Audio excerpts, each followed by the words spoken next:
मटण आपण प्लेटमध्ये काढून घेतलं आहे. मस्त याच्यावर कोथिंबीर टाकून घेऊ आपण थोडीशी अगदी.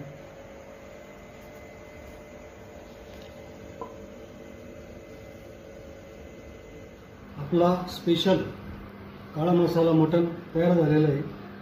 तुम्ही रेसिपीमध्ये पाहिलं असेल आपण कमीत कमी ते साहित्य ते वापरलेलं आहे. इतर हॉटेलमध्ये काय वापरतात त्याच्याशी आपल्याला काही घेणं नाही, पण आपण तुम्हाला प्रामाणिकपणे मी सांगतो, तुम्हाला जी टीप आहे तुम्हाला मी देणारच आहे.